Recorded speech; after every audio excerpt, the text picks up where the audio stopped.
Alright, wasn't going to make a video out of this. Was supposed to be quick and back in, but I'm going to end up making one anyway real quick for you guys.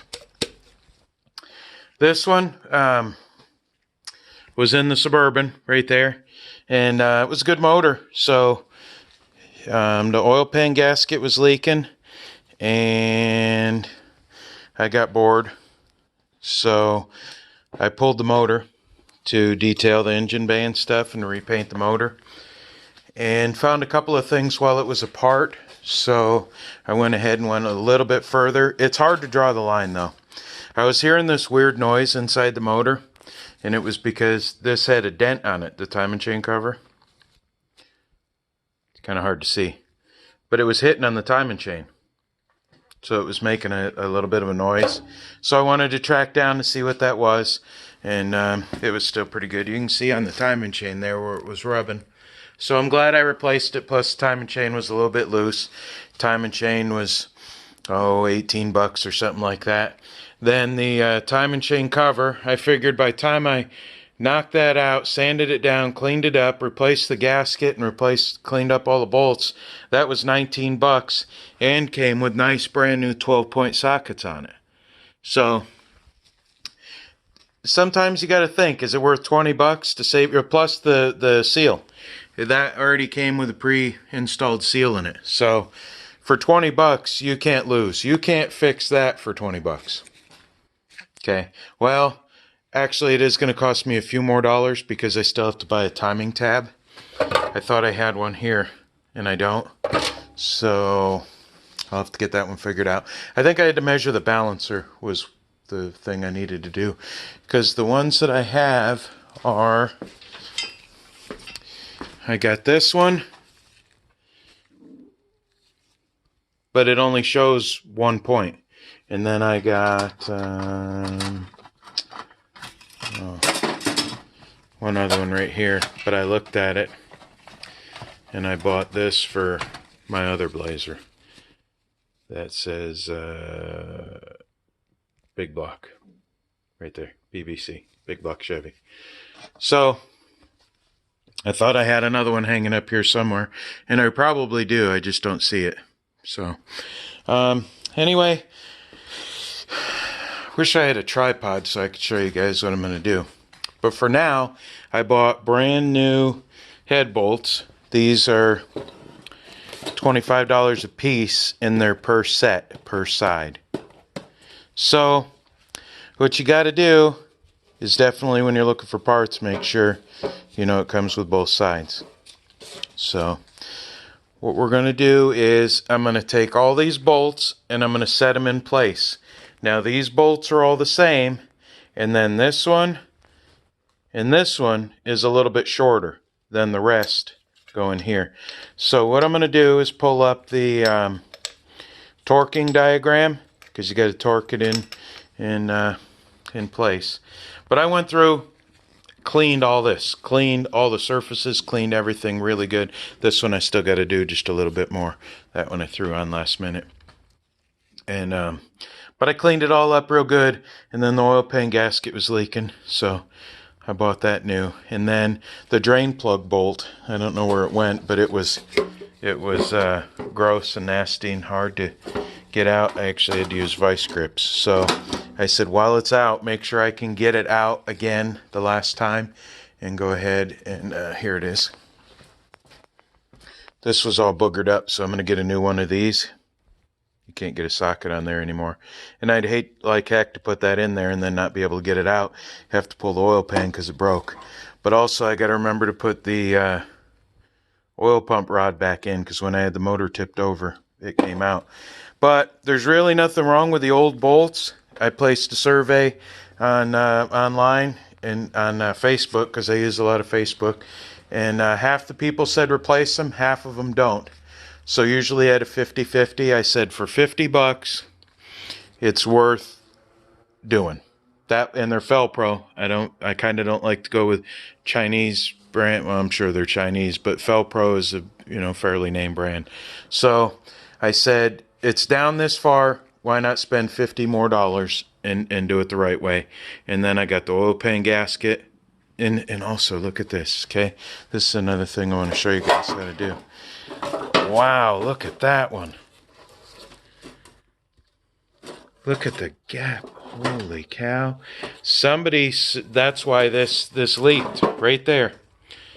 Somebody tightened that up so much that it pulled the pan out. So what you got to do is put it on a flat piece of wood and knock all of these back flat.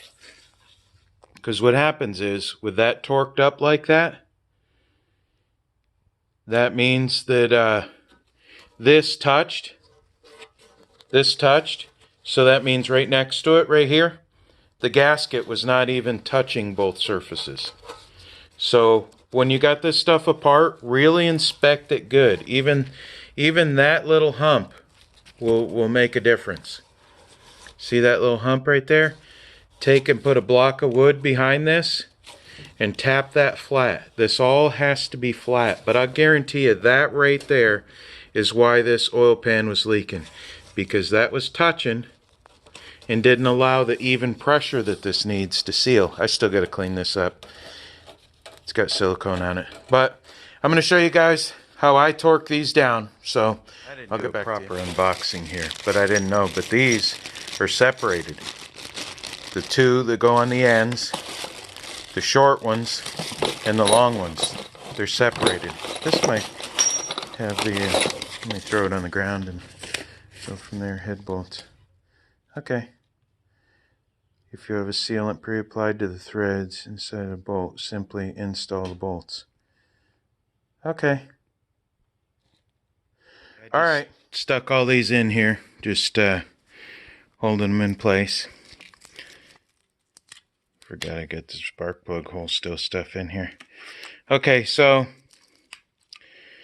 what you do is you just look online, small block Chevy, or whatever you're working on, torque sequence. And what I did was I just took a scrap piece of cardboard, wrote it down, and you start at 1, 2, 3, 4, 5, you know, just go to all these bolts. Now, some people do it in 2. I'm going to do it in 3. Torque is 65 foot-pounds on the torque wrench. And I'm going to do it starting at 25. And then I'm going to do 25, 45, and 65. I'm going to do each one nice and slow. You just set your torque wrench. Screw that in so that it stays on 25 pounds. And each one you get to is going to, that's just the click of the ratchet. See, that's it. Let me show you again, just a little bit. 1, then you go to this one, 2. 25 pounds isn't that much. Okay, here we go. 2.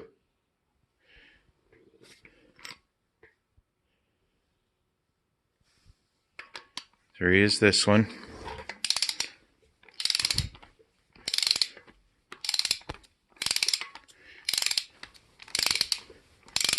These are, I'm gonna have to run them in a little bit more with the ratchet. Okay, here we go. That's tension. Okay, then just turn it till it clicks. So you follow the torque diagram and you go through and do all these. You start at 25, 45, 65. I'll get that all done. Okay, we got them done, both sides. Each torque to 25 pounds, then 45 pounds, then 65 pounds in the small block Chevy sequence. And a tip I'd like to share with you guys. I learned this from a machinist many, many years ago. When you're done with your torque converter, make sure to unload it, which means turn it back down to 0 pressure, because inside of here is a spring. And if you leave it loaded, then that spring can change its tension. And see, that's back down to 0 pressure on that spring. If you leave your torque wrench loaded, it could possibly uncalibrate. I don't know if that's a word. New word for the day, uncalibrate. But unload your torque wrench when you're done using it for the day.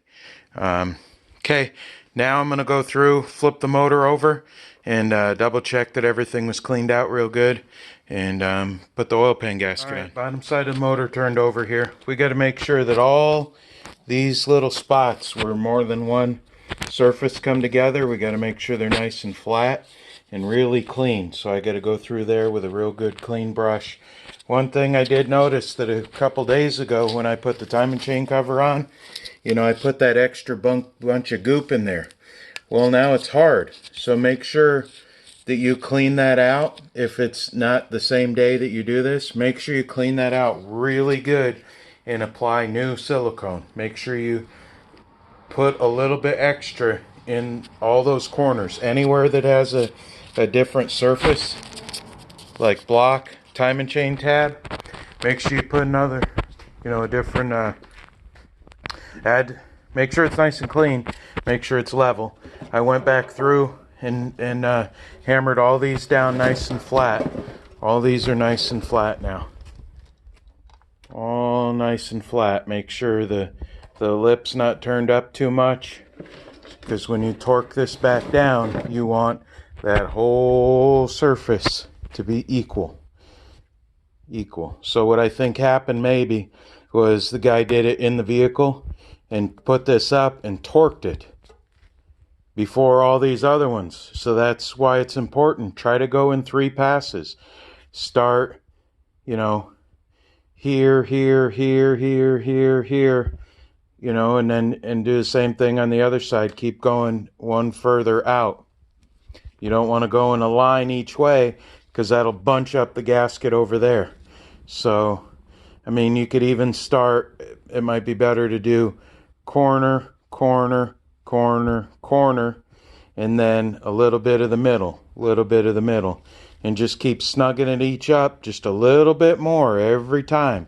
Take 3, 4, 5 passes if you need to get it snugged up, and then go back through and do one final double check to make sure they're all torqued. But you definitely want to make sure, like oil pan, there's a lot of oil that runs through there, so make sure that's nice and clean. So I got, you know, I cut the tip off just a little bit, and I angled it. Can't really see any more that I angled it, but put, you know, add it up real good in the corners. Just a nice little bead around here. You don't have to cake it up or anything. And then make sure you just gob the corners real good. And then good to go. Then you just fit the, this one has a cutout for the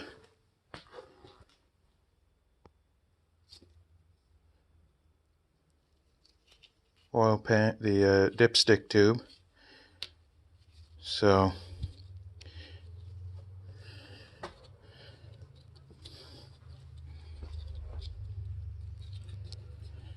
just make sure it's all, I mean, this stuff is so simple. I wasn't even going to record this, but I said, you know what, give it a try. Maybe somebody, if I can help one person, then it's worth my time. So it's all nice and in place. This is why I wanted to do this out of here, because you can, you know, for what I was doing, heads, and then, you know, to take it out, there's literally 6 bell housing bolts and 3 flywheel bolts, flex plate bolts, flex plate. The motor mount bolts would have had to been out probably to get this gasket out. The exhaust and heads and everything were off anyway because the intake was out. It was only a couple, 9 more bolts, I guess, to just pull the whole motor. So if you have the chance, just pull the whole motor. And that makes, well, I was doing the head gaskets too. So here we go. I'm going to put some more silicone around the pan. And then I'm going to clean the bolts up and put them on. You know, I just put each bolt in and probably made about 10 different passes along here. You know, I started about here, went to the end,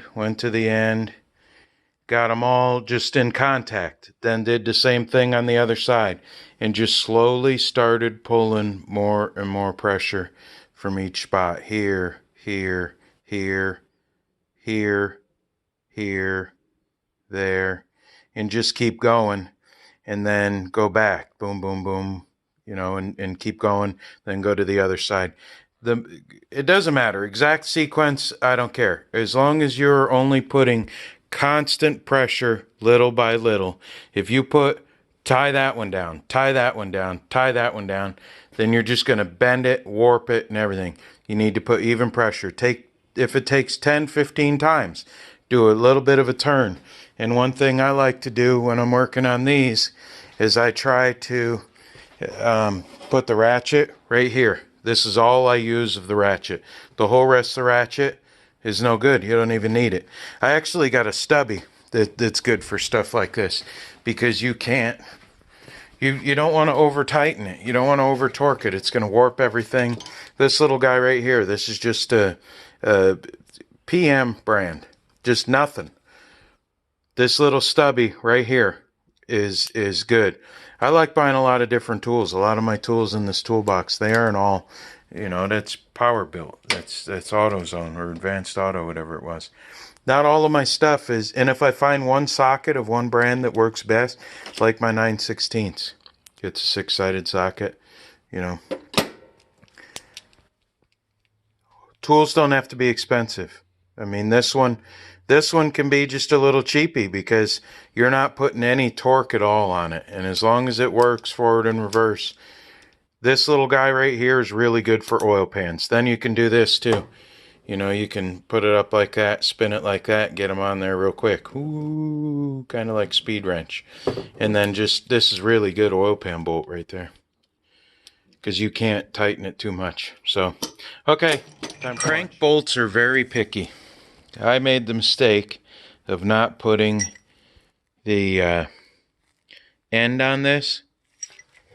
And when I took the balancer off, it went in up to there and boogered up my threads. And these are very fine threads. And you can make these mad very easy. So I ruined the first 3 or 4 lines of threads. So what I did, I tried to find my threader, or whatever it's called, but I couldn't. So what I did was I took this in here and I drilled the first couple of threads out with an oversized bit and just start over. So I know for now not to definitely force the balancer on. What I'm going to do is, they got a tool. I got to make sure to find the keyway for that too. But they got a tool that threads in. Do not use the crank bolt to pull your balancer on. I have done it before, and you know, you think you got it on, you start tightening it, it strips the threads, so you beat the balancer back on with a hammer. You get it 3 or 4 threads in, you start tightening it up, you think it's good, and then you strip it out again. So eventually you wind up with a stripped crank bolt. So speaking from experience, I have learned, do not mess with this crank bolt. Now it threads in nice and easy. So do not make the crank bolt unhappy. Make sure you take care of the crank bolt very well, because otherwise you're tapping and threading it and stuff, and it's not a very good thing to do. So make sure you take care of your crank bolt hole very carefully. So I'm going to go ahead and find the keyway and start putting the crank back on. Check this one out. When I pulled this off the engine stand, it turned around on me. So I had to set it up here on this to turn it around. Got it all turned around. Went to jack it back up. And I'm looking. And I'm looking. And something caught my eye. What could it be? Cracked flex plate. How about that? She's up and ready to go in. I was going to drop her in tonight. Luckily, I have an extra one laying around on another motor, so it's not going to stop me. It's just going to slow me down a little bit. So that could have sucked.